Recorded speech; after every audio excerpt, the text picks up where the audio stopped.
Oh, Mr. Marston. How are you, sir? I'm all right. I met up with your friend, Seth. Oh, Seth of the Dead. Yes, interesting fellow. You don't meet many men these days with the moral fortitude to cut straight to the chase like that, do you? Thankfully not, Mr. West Dickens. Yes, contemporary society is remarkably harsh on professional exhumers. But did you know that in ancient Egypt, it was an art form valued more highly than literature? I believe Seth comes from that school of thought. How very interesting. Look, you thought any more about our plan? Ah, your plan, dear boy, your plan. I am merely the help, not mercifully the arbiter of wisdom. What you are, dear boy, is the man whose life I've saved twice now. A man who sells lies and deceit to unwitting people.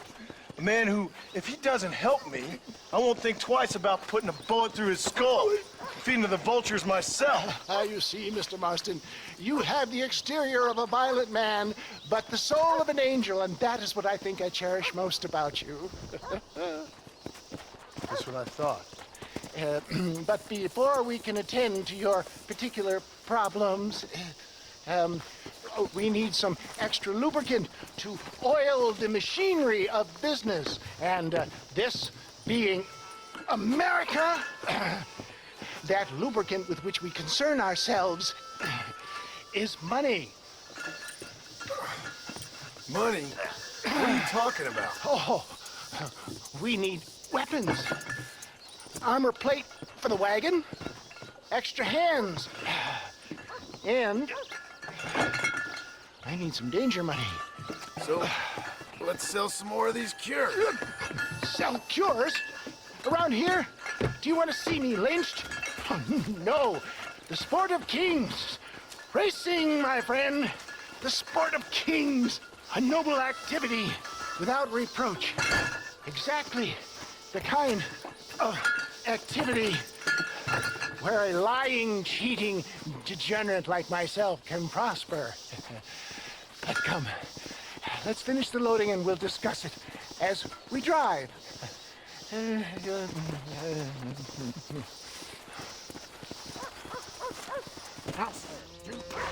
Reach!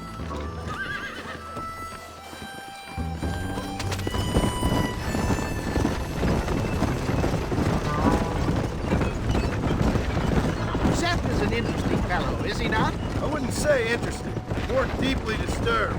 I can see why you two get along. I see the good in everybody, John. It's a flaw of mine. I have a soft spot for life's flotsam and jetsam. Connection with him more like. You and Seth have a lot in common. You both rob people for one. Mind you, at least he waits until they're dead. Ah, my dear boy. Nobody is more critical of drinkers than a drunk who's mended his ways. What are you talking about? Come on now, John. I've heard about you. You spent your life robbing people. A little inappropriate to be taking the moral high ground now.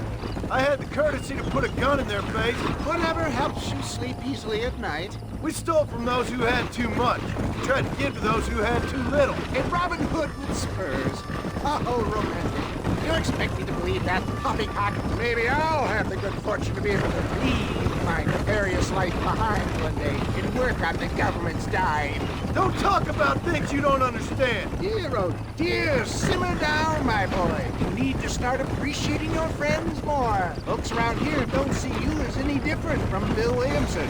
I didn't think I'd have to huckster snake oil and dig up the dead, that's all. Take it from me, John. Collaboration is the key to success. I can help you. Seth can help you. It's business. Nothing more, nothing less. There's no need to make it quite so personal. Suits me.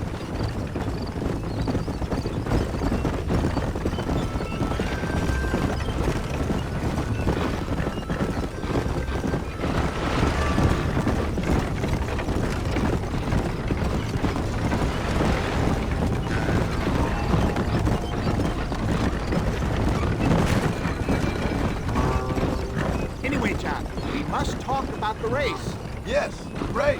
Oh, come on. Time to purge that negativity and start thinking like a winner. You're going to have a whale of a time. They've been holding these chariot races in New Austin for as long as I can remember. And we need the money. Why aren't you racing them? Me? Oh no, not my thing at all. You have already proved yourself more than adept at the reins, my dear boy, and under some stress. These races are Byzantine in their ferocity, and the terrain is treacherous. People will do just about anything to win. Men die. It's a marvelous spectator sport. Sounds like fun. And you are my wild card, John. They won't be expecting you. So what's your role in all this? Think of me as your spiritual guide.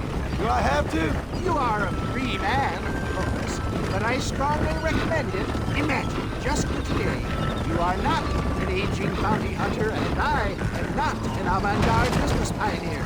No, sir. Today, we are gladiators. Motivation, dear boy. I'm definitely feeling motivated to get the hell out of here.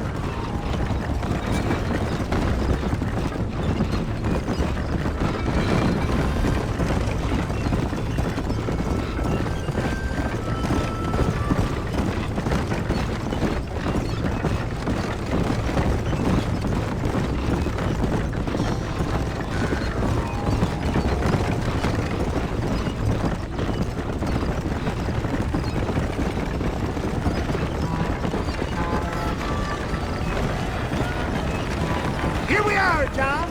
Gap Tooth Reach.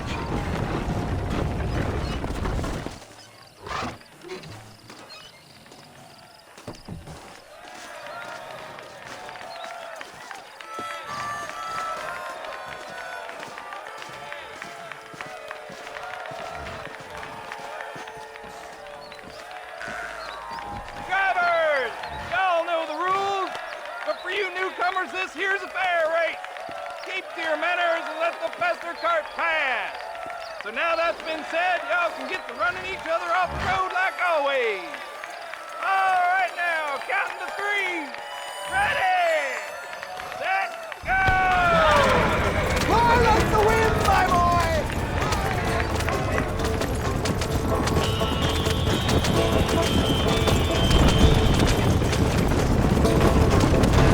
Up to you again. Get that horse!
take care of this cart for Mr. Wes Dickens.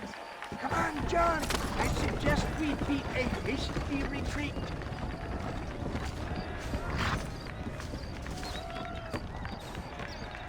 Right, best remove ourselves from the stage before somebody decides they want their money back. Fine by me. Isn't that fantastic? The tears of the crowd, the thunder of the wheels. The falling rocks, the homicidal maniac.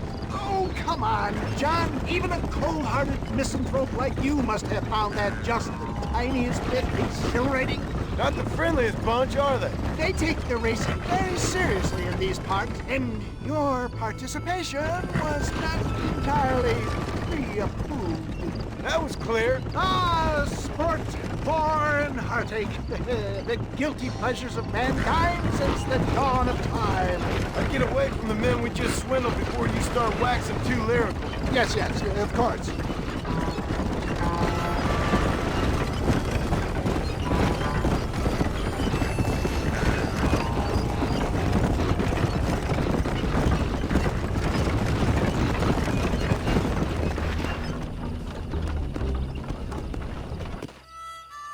Well done, sir. Well done. Having you as a ringer has netted us a fine profit.